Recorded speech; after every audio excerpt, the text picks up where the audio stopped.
It's been 4 years since Sony introduced an aps-c camera. The last camera introduced was the a6600. So after 4 long years, we finally have the Sony a6700 released this week. And I wanted to go down through the specifications with you. I wanted to talk about some of the photographs that I've made with this sensor, because it's the same sensor as the FX30. So we can actually see the results of what this camera can and can't do. The sensor is a 26 megapixel Exmor R sensor, R being the newest upgrade. As I just said, the same as the FX30. It has a Bion's XR processor, also a significant upgrade from the a6600. It has a crop factor of 1.5 since it is an aps-c camera. Image stabilization, 5-axis in body. It has a mechanical shutter from 30 seconds to 1/4 thousandths of a second. This is one of the caveats I don't like. We'll see that later. It has an electronic shutter of 30 seconds to 1/8 thousandths of a second. Continuous shooting is 11 frames per second, giving you 59 RAW or 1,000 JPEG. The AF points are 759 AF points, covering pretty much the whole screen, the whole sensor, and that's up from the a6600 of only 425. So a significant upgrade there. ISO is from 50 to 102,000. However, that is the extended range. So you can think of it as 100. The way I think of this camera is, think of it as the range. The good range is from 100 to 6400. That's as far as I would ever take this camera. The video is 4K at 24, 30, 60, and 120p slow motion. That is a huge upgrade from the a6600. It is in both 8-bit and 10-bit, which is also a significant upgrade. It can shoot HD 1080p at 24, 30, 60, 120, and 240 slow-mo using the slow and quick mode. All of this is very similar to the FX30. Picture profiles, HDR, HLG, S-Cinetone, Sony S-Log 3. Memory card is a single slot memory card, of course. It's a small form factor. USB-C connectors to get the micro HDMI out, which I'm not a huge fan of. The USB-C input, output. The Wi-Fi is 5 gigahertz and 2.4 gigahertz. So you're getting that the newer, more bandwidth is available with this camera. Let's just think of it that way. Why is that important? Well, when you're doing things like connecting your Sony app to the camera, well, now you can do that with, the 5 gigahertz, which is going to give you more transfer speed, of course. Yes, it does support the mobile app, as I just said. That's a handy dandy application for doing remote shooting. I'm not using it today. Today I'm actually, by the way, using the Sony a7 IV, which I'm also testing. So the video you're seeing is coming back from that. It's got the eye detection on as we speak. Has no GPS. That's typical with Sony cameras. They've just decided not to do that. They prefer you to tether your phone to the camera. The rear LCD is a 3.0-inch LCD, 1 million dots. It articulates like all the new Sony products do. The articulation is great. I find it awesome as I use it with all the newer cameras. It just allows you to get low.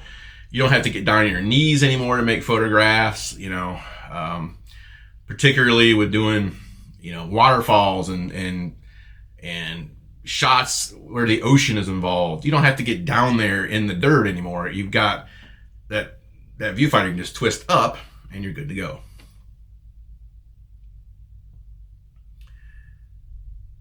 The viewfinder has 2.3 million dots. So it's a much higher resolution viewfinder, of course, compared to the rear LCD. The focus is auto, continuous, AF. It's got DMF, manual, single AF. So all the ones you would expect. The battery is the NP FZ100 battery.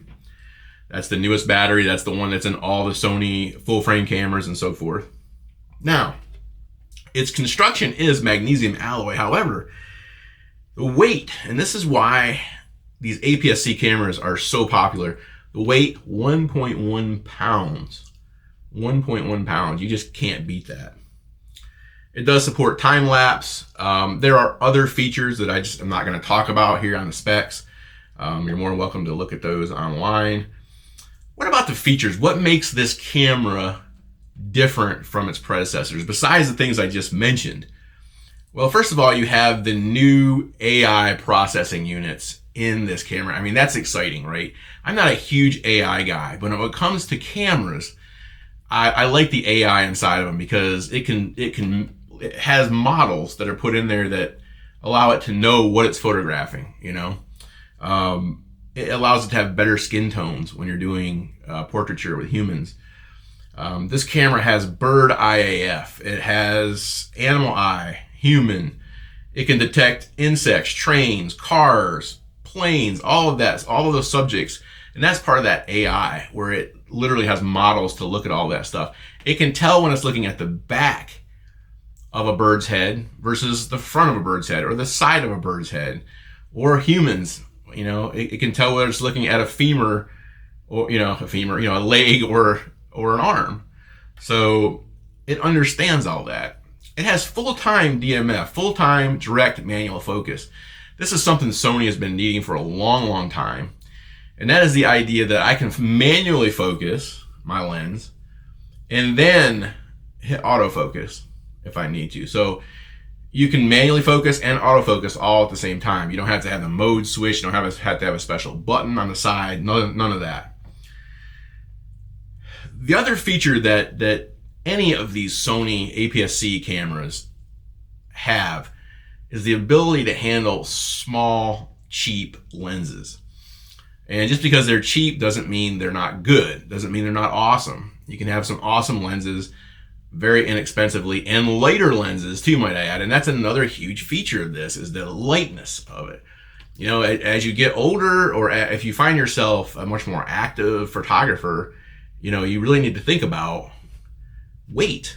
You know, if I can get away with not carrying a certain lens, then I will. If I go take photographs of a waterfall, I'm not going to carry my a6700 Sony. It's too heavy. It adds too much to my backpack.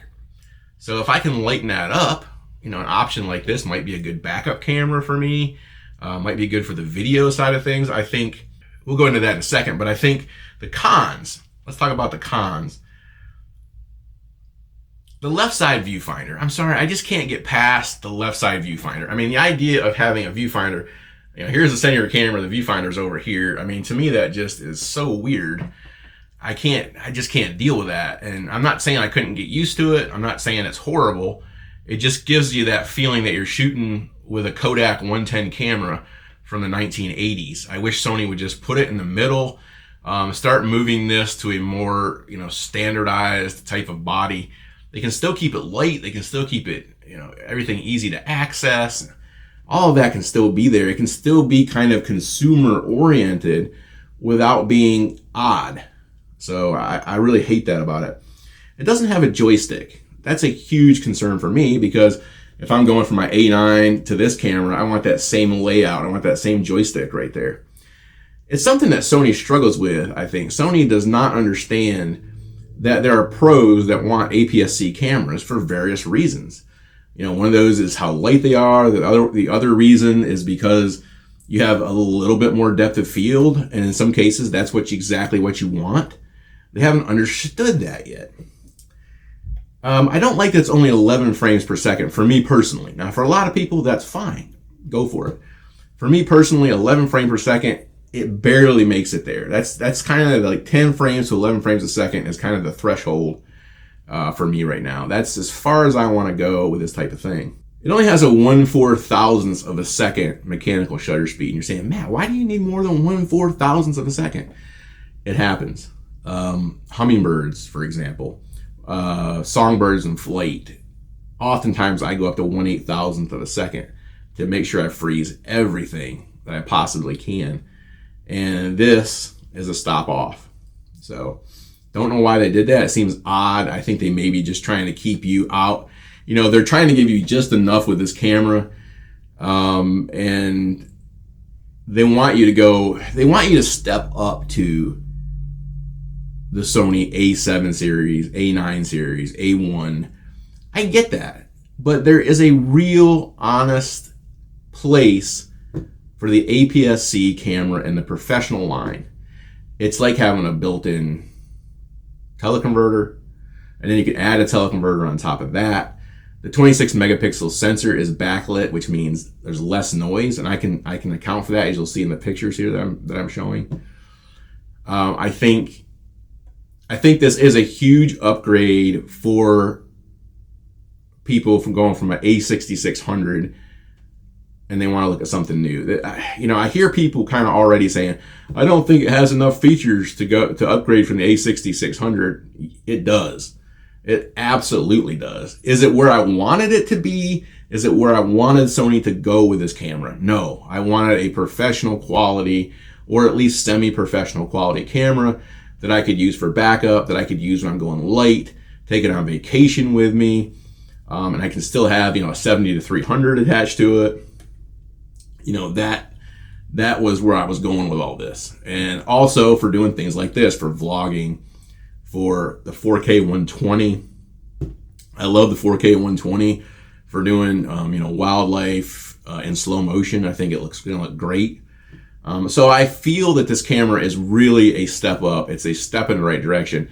I think they're going to sell a lot of them at only $1,300, folks. That's pretty cheap and a great way to get into the Sony system. But I think we waited 4 years, and honestly, I think Sony was on the fence about what they were going to do. And that scares me a little bit, because I think, well, maybe they're not going to keep producing aps-c cameras. You know, that's always the scare when there's a long gap in the build process like that. So let's hope that Sony continues. Let's hope that they come out with a new, you know, I guess, quote, hardcore, you know, professional version. I'm actually going to write to Sony about it as well, and I encourage you to do that too. If you would like to see something maybe in that $1,800 range that has a little bit more features, I would love to see a stacked sensor. That's probably not going to happen, but if they could pull that off, if they could pull an inexpensive stacked sensor at 30 megapixels, man, that thing would sell like hotcakes. Anyway, thanks for watching. Make it a great day and get out there and enjoy nature. Bye-bye.